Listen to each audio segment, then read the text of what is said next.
जय हिंद मेरे साथियों। ये वीडियो स्टार्ट करने से पहले मैं आपको एक शायरी के द्वारा अपने वीडियो को सारांश बता देता हूँ।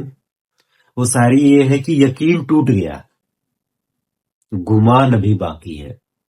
यकीन टूट गया, गुमान अभी बाकी है। थोड़ा सब्र रखो ना साहब, अभी तो 14 राज्य बाकी है। इस वीडियो को वही लोग देखें जो सहायक पंचायत हैं। बाकी के अन्य विभागों से मेरा कोई वास्ता नहीं है। ना मैं किसी डीपीआरओ को जानता हूँ, ना मैं किसी आम आदमी को जानता हूँ, ना ही मेरा कोई किसी सरकार के प्रत्यक्ष मेरा कोई ऐसा अवहेलना पारित करने की कोशिश कर रहा हूँ।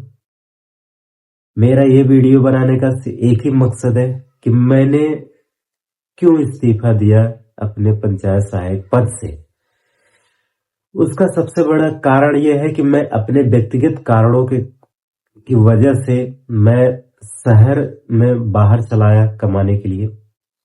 क्योंकि आपको ये पता है कि जो एक पंचायत सहायक की मानदेय है वो सिर्फ एक छोटा सा अमाउंट यानी 6,000 रुपए के लिए है।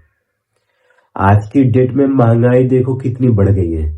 6,000 में खर्चा कैसे चलेगा? आप खुद समझदार व्यक्ति हैं, आप खुद बताइए। 6,000 में ना मेरा चलने वाला है ना आपका चलने वाला है। फिलहाल फिर भी मैंने काफी टाइम यानी 5 साल तक, 5 से 6-7 साल तक ऐसा चलता चला आया। पर इस वीडियो में के थ्रू मैं आपको ये बताना चाहता हूँ कि मैं बहुत ज्यादा फ्रस्ट्रेट हो चुका था कि कभी गांव आना, फिर कभी शहर आना, भाग के गांव में काम करना, यहाँ आना वहां आना। तो इस मामलों में मैं थोड़ा संदिग्ध हो गया था कि मैं यार दोनों मैनेज नहीं कर पा रहा, तो एक काम करता हूँ उसको छोड़ देता हूँ। पर मैं इसलिए खींच रहा था कि यार हो सकता है 2027 में आने वाले इलेक्शंस में सरकार की बातें चेंज हो या सरकार की कोई ऐसा मन में भावना आए कि हमारे जैसे लोगों के लिए भी कुछ सोचे सरकार। तो अगर वो अस्थायी रूप से कर देते हैं तो इसमें कहीं ना कहीं मेरा भी फायदा हो जाता है। तो हर इंसान कहीं ना कहीं लालची होता है। पर यहाँ पे मैं आपको एक चीज बताना चाहता हूं कि आज की सरकार हमें दो चीजों में डिवाइड कर रही है। जैसे कि हिंदू मुस्लिम। पर मैंने क्या सीखा है, मेरी ऑब्जर्वेशन क्या है, अपरिचित और परिचित, ये आज की डेट की जनरेशन है। अपरिचित और परिचित। अपरिचित लोग हमेशा आपकी हेल्प करेंगे क्योंकि वो हमेशा इंसान होते हैं। पर जो परिचित होता है, लाइक रिश्तेदार, फ्रेंड्स जोन, या जो मुझे जान रहे हैं, पहचान रहे हैं, ये परिचित लोग आपसे कहीं ना कहीं आपके सामने खुशियों की जाहिर करते रहेंगे, पर पीठ पीछे आपकी बुराई करते रहेंगे। इस चीज से आप भी वाकिफ होंगे, जहां तक मैं समझ पा रहा हूं। तो ऐसे ही मेरे साथ हादसा हुआ। अभी हाल ही फिलहाल में जो पहले के हमारे सेक्रेटरी साहब थे, उन्होंने हमें ये बताया कि अपरिचित लोग हमेशा एक दूसरे की हेल्प करते हैं क्योंकि वो इंसान होते हैं। जब तक इंसान अजनबी होता है वो इंसानियत, उस मेरे से उनका कोई वास्ता नहीं, कोई लोभ नहीं, कोई मोह माया नहीं, कुछ भी नहीं है। इसलिए वो अपनी इंसानियत निभाते हैं कि भाई मैंने अच्छा किया तो वो भी मेरे लिए अच्छा करेंगे। पर जो परिचित होते हैं उनके उल्टे होते हैं। ये हमारी पहचान भी रहे होते हैं, हमारी कमजोरियों को भी जान रहे होते हैं, हमारे सब चीज से वाकिफ होते हैं, इसलिए ये हमारा फायदा उठा लेते हैं। तो अभी जो हमारे करंट में सेक्रेटरी साहब हैं, वो हमारे रिलेटिव में से कहीं ना कहीं से जुड़े हुए हैं। तो उन्होंने, हालांकि वो भी अपनी जगह पे गलत नहीं है, अगर एक बात से देखा जाए तो वो भी गलत नहीं है। उन्होंने मजबूर किया हमें इस्तीफा देने पर वो भी गलत नहीं है।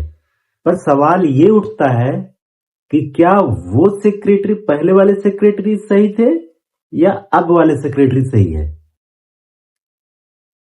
वो अनजान बन करके मेरी मदद कर रहे थे और ये जानकर यानी कि पहचानने वाले मेरी मदद नहीं किया। क्यों? ये सवाल उठता है। पर मैं दूसरों से सवाल करने नहीं जा रहा, मैं खुद से सवाल कर रहा हूं और खुद से ही जवाब मेरे पास आया कि जो पहले के लोग होते हैं, यानी कि सरकार द्वारा बनाए गए नियमों को जो नहीं तोड़ रहे, ऐसा तो है नहीं मैंने पहला क्राइम किया, हालांकि मैंने ऐसा कोई क्राइम किया नहीं है, क्योंकि ये इंडिया में गौरतलब हो ही रहा है।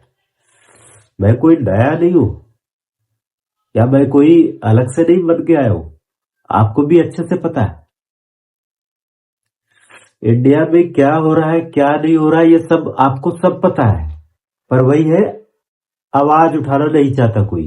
क्यों? क्योंकि पता है आवाज उठाएंगे तो कुचल करके रख दिए जाएंगे।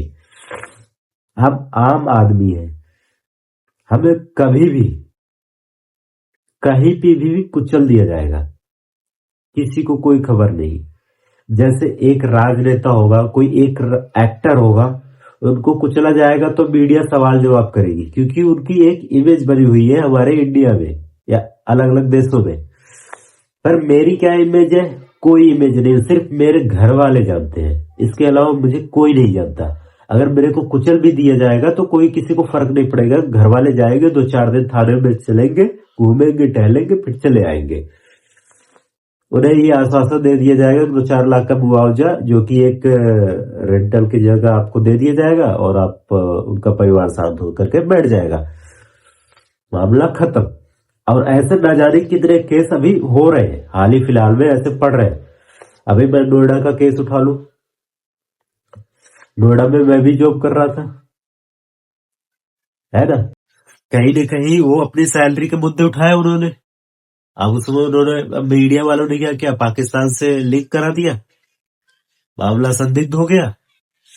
अब जो 300 कर्मचारी हैं लगभग, जो अभी खबर आ रही है, जो कि कैद कर लिए गए, क्या होगा उनके साथ में? कोई फेक एनकाउंटर में मारा जाएगा, कोई किसी केस में फंसा दिया जाएगा, कुछ लोग ऐसे फंस जाएंगे, कुछ लोगों को छोड़ दिया जाएगा, बोलेंगे हो गए सारे काम। ये है हमारी सरकार, आवाज उठाना नहीं चाहता।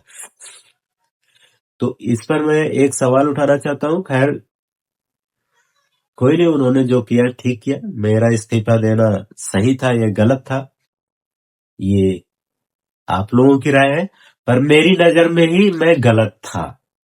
मैं काफी टाइम से ये सोच रहा था कि मुझे ये इस्तीफा दे देना चाहिए, क्योंकि इसमें कहीं न कहीं जो मैं यहाँ पे रहता था, मेरा भाई वहां पे काम करता था, कहीं न कहीं मेरा भाई भी फंस जाए, इसकी वजह से, उस डर की वजह से मैंने बोला कोई नहीं, अगर बात मेरे पे होती तो मैं तो ये झेल लेता, मेरे को कोई घंटा फर्क नहीं पड़ता, जो बात है फैक्ट है।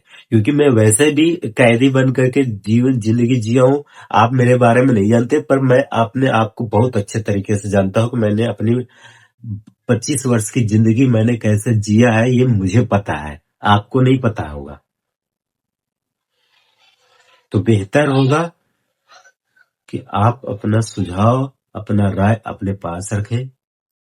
सरकार से मेरी अपील है, मुझे आईपीसी 420 के तहत अगर वो अपना कानूनन मेरे पे क्लेम करना चाहती है, फ्रॉड का केस धारा लगाना चाहती है, तो आईपीसी 420 के तहत मुझे जो भी 7 साल 6 साल की जेल काटने की सजा सुनाएगी, मैं उसके लिए एलिजिबल हूं, क्योंकि मैंने गुनाह किया है।